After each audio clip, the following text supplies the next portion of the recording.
So this past weekend things was getting a little crazy, though. There's a little crazy after Conan O'Brien was hosting the Oscars and he made a joke referencing Kendrick Lamar and Drake's beef. It sent Drake fans up the wall. They was pissed off, like, dang, this is getting too far, it's going too far, it's too corny. Here go the audio from the joke. Well, we're halfway through the show, which means it's time for Kendrick Lamar to come out and call Drake a pedophile.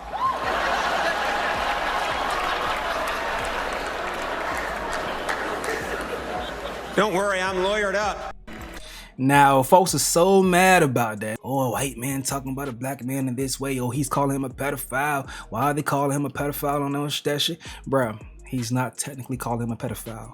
He's referencing the rap beef. And to further build on the joke, the two major events so far this year, the Grammys and the Super Bowl, two of the biggest events, have featured Kendrick Lamar performing Not Like Us or Not Like Us being played in the background while the audience scream A minor. So with this being the next event in line, it makes sense for that joke to acknowledge, like, okay, here's our turn to go ahead and capitalize off of that moment. I think the joke hits home. So this is the writer of the joke, Skylar Higley. He says, I wrote the Kendrick Lamar joke and bet our executive producer $50 that it would kill. I just made $50. And yes, that was the joke of the night. But them folks are going crazy in this comment section. The owl's gonna come at you for that one. For $50, a multi-millionaire Caucasian man getting jokes off on the culture is crazy work, and you're proud of it. Bro, it's proud to be a cornball, word is cooked. But y'all the only ones that see it that way, so it don't really matter. Doing this shit for white people against a black man is insane. They call him a sellout for this shit. That's interesting, bro. Because these same folks was cheering like crazy when Andrew Schultz was saying what he had to say about Kendrick Lamar. They were going in. Schultz talking about he want to take that man booty and y'all just enjoying the shit. If you want to be a stickler and an asshole when it comes to comedy, that was the time to do it. Don't choose now when your boy is on the receiving end of the joke. Don't choose now. I wasn't one of the people that was all up in arms and upset at Schultz for that joke because I don't have time to be policing comedians' jokes. I just don't. You will rarely see that from my commentary with me coming on my platform to police comedians in their jokes. Rarely. But I seen the conversations and I seen who was defending it. Keep that same energy now that it's vice versa. Because this is the reason that I don't police comedians, because every dog has their day. Shit done flipped and these niggas losing their goddamn minds. But alright, Joe Budden, they talked about a situation. Let's tap in and see what's going on. I think that that's where we are. I think that, and I think that that's a part of what old boy is talking about. Like, yo, this shit is in the mainstream America. It's the Oscars, and they ridiculing this stupid motherfucker for being a pedophile. And for those that don't know, the joke was that Kendrick said, that Conan said, we're halfway through the Oscars. It's about that time when we refer for Kendrick Lamar to come out and call Drake a pedophile, right? Which I thought was a fucking hilarious joke. Just as a joke, I thought it was hilarious. He said, I lawyered up. Yeah, then he said, I'm lawyered up. Yeah, I'm lawyered up. That right. I laughed for a long time when he said it. Me too. But I also think that Conan O'Brien is borderline like acceptable. No, he's like one of them. He's really good. He's amazing. Really, really like. He's really, a genius. really, I said acceptable. Really good. Yeah. Oh, all right. Exceptional. Like I view him like that. And part of that for me was even that joke, right? Like before he says I'm lawyered up, you don't really know how to take that. Right. Mm-hmm. Like it's open to a million different interpretations, which is why I thought it was great. And we're saying Conan O'Brien, but the black dude that wrote the joke has been on Twitter ever since. Right. Yes. Defending himself because people have been on his ass. Yep. Hey, why did you write that joke about Drake? But he said, I wrote jokes the other way when it comes to predators. I got the tweet. I can find it, but who cares? It don't matter. And honestly, that joke to me is as much about a criticism of Kendrick as it is a diss of Drake. It's like Kendrick is. It's a criticism that Kendrick keeps doing this. Like damn, nigga, another one. So I didn't see. Exactly. I saw it as a balanced, funny, brilliant joke. It was really good. I just thought it was a funny joke. Me too. I didn't. From Drake's point of view, I'm a little sick of hearing my name attached to the word pedophile. Yeah. But that's what happens, bro. When you were part of this whole situation, you were part of a rap beef, and we know rap is a very, very vicious game when it comes to the way that we talk to each other. But rap has made it to this mainstream level. Somehow, we appreciate it, but it's made it to this mainstream level. But just for the sake of your feelings, you think it should be censored? Nah.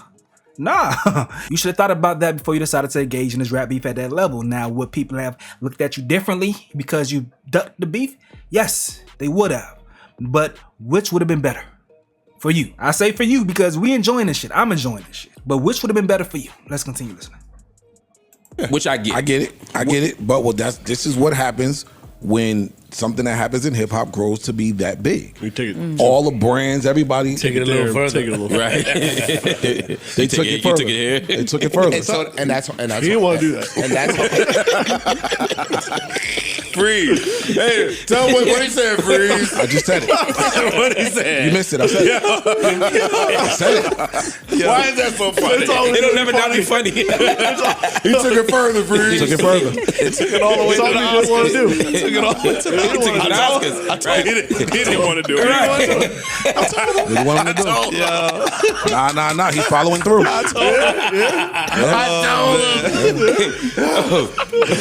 But yeah, but that's homeboy's point. That's his point. Like, yo, my name is being associated with a pedophile in front of the fucking Oscars, dog. Yeah, enough. All the biggest fucking advertisers in the world. But had it went the other way, he would have been calling Kendrick a wife beater. So I mean, here we go. Facts. Oh man. Facts. Is it Stacy? Nokia is fighting for his life out there against this pedophile shit. Hey, yeah, Elm to have a little slap in the tuck.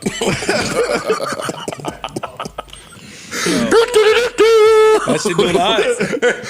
That shit moving out there now. Take it back. I like that shit. That shit moving out there. I Take like it that back. shit. Clean up. I still like that record. Take that Y'all shit are back. pansies, but it's working for him. Nah, it's moving, nigga. It's working for him. I ain't no hater. Nigga, remember what you said before. I ain't no hater. Clean it up.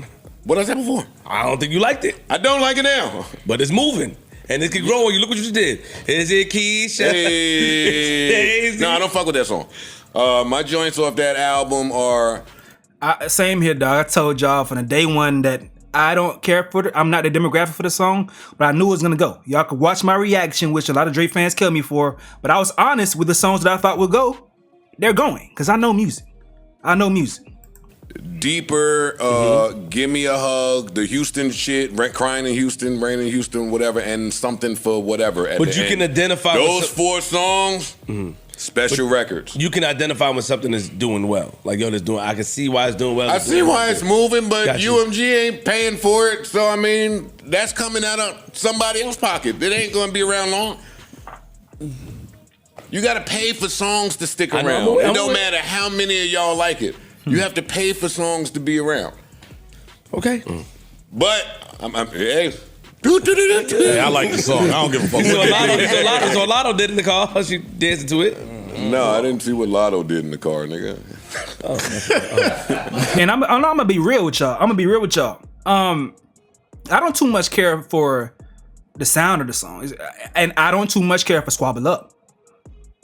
It just ain't for me. I'll say that for both sides. Those songs sound like fruit off the same tree to me. And I don't really too much care for either one of those. But I know that they work for a certain demographic, and that's why those songs have been working.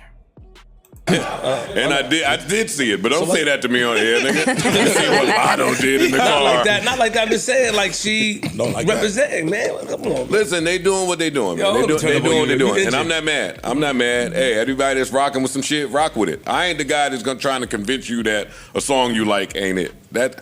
It's subjective. Yeah. Like what you like, I like what I like. That's not what I'm going to on the project, but hey, what he needed right now.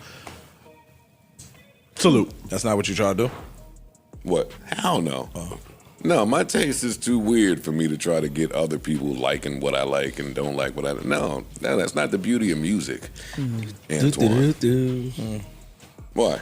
Why is that? You trying to shoot shot? Nah. Go ahead. Me? Fucking. That's how I fuck my leg up, shooting shots. shots. About to say, bad time, nigga. I'm not gonna waste time trying to convince somebody what they should listen to in their headphones. But if you ask me my opinion on like why I listen to what I listen to, what I don't listen to, and why I don't listen to it, I'll tell you it.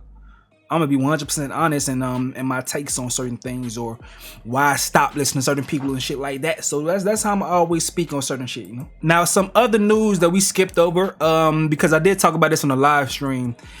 OVO played some games with the way that they delivered the news that them iHeartMedia settled their issues when it came to the petition for information after OVO and Drake, his people, they claimed that iHeartMedia was involved with some payola with UMG. Now, iHeart came and said that they didn't settle per se, because usually settlement means some money was paid and we found a solution and we're going our separate ways. We're all happy. They said, nah, we gave over documents because he petitioned us. He didn't sue us. We gave over some documents, and those documents should let him know that we haven't done anything wrong. Now, Drake's side came and said, of course, we didn't see anything wrong in the documents because you're not going to just snitch on yourself, obviously. But at this point in time, since iHeartMedia is being pressured by the FCC, because right now the FCC is probing and trying to find out some information in regards to Payola for other situations, we are going to get our information from their work, their investigation. So we don't need to waste our time anymore when it comes to getting information from you, because we know y'all just gonna BS us and lie to us. So we rather let the government do their shit and we'll see what we can find through that paperwork. So basically, once again, OVO tried to go ahead and do some PR and make it seem like they came out on top. When it came to the settlement information, iHeart said it was no damn settlement. We didn't pay any money. We didn't do anything wrong. Drake said, yeah, okay, cool. Y'all saying that, but you guys are still being looked into by the government, the FCC. If we find some information from that situation to go in and hold you guys accountable for Payola, then that information will be included in our lawsuit towards UMG when it comes to defamation of Payola and things of that sort. All right. Now let's go ahead and wrap this thing up with some positive shit. Dude says this right here: Nokia and TVR played back to back in the club and everyone was lit. This is what real life is like. And I am not surprised to hear that shit. Dude says they did this with Not Like Us and Hotline Bling for us yesterday. And I think that's how it's going to be, bro. That's how I always thought it was going to be. Yes, some weird things have come out that may make you judge these people's character against a lot of people's thoughts and wishes. R. Kelly still being played. Elvis still being played. Whom else? Diddy, his music still getting played.